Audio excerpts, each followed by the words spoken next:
สบายดีทุกคนหมู่เพื่อนทั้งหลายเนาะทั้ง Facebook แล้วก็ทั้ง YouTube เนาะโอเคมื้อนี้ข้อยสิมาสอนเอาคะแนนซื้อเลขฟรีเนาะ50,000คะแนนจะได้แบบฟรีๆเลยมันจะเป็นแบบว่าแอป NV Fortune เนาะโอเคให้ทุกคนไปดาวน์โหลดไปที่ Play Store เลยโอเค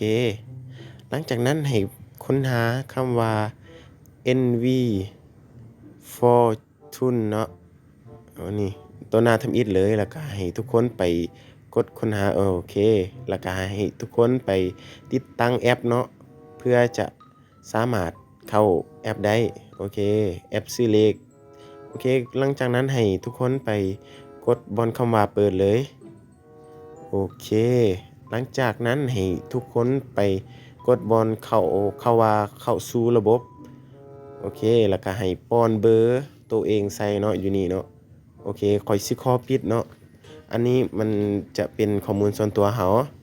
แล้วก็ YouTube มันจะสามารถแบนเฮาได้เนาะโอเคแล้วก็ให้กดยืนยันให้กดรหัส OTP แล้วก็ให้พอมันส่งมาแล้วก็ให้ทุกคนป้อนตามนั้นเลยเนาะโอเคแล้วก็ให้กดยืนยันโอเคแล้วเจ้าจะได้50,000เลยนี่50,000คะแนนเนาะสามารถซื้อเลขได้เลยแล้วก็ให้ทุกคนขอแนะนำเนาะให้ทุกคนไปกดบอนว่าแนะนำหมู่แล้วก็ให้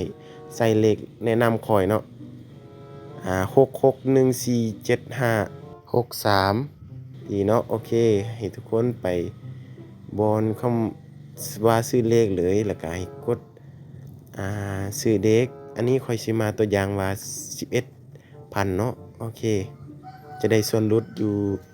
10คะแนนโอเคกดใหม่เนาะโอเคตามเลือกเฮาตามใจที่เฮาจะเลือกแล้วก็พอได้แล้วให้กดบอนว่าชำระเงินแล้วก็นี่มันบอกว่านำใส่คะแนน10,000คะแนนเนาะหรือว่า 10,000 กีบเนาะโอเคนี่ได้เลยชำระเสร็จสิ้นแล้วเนาะ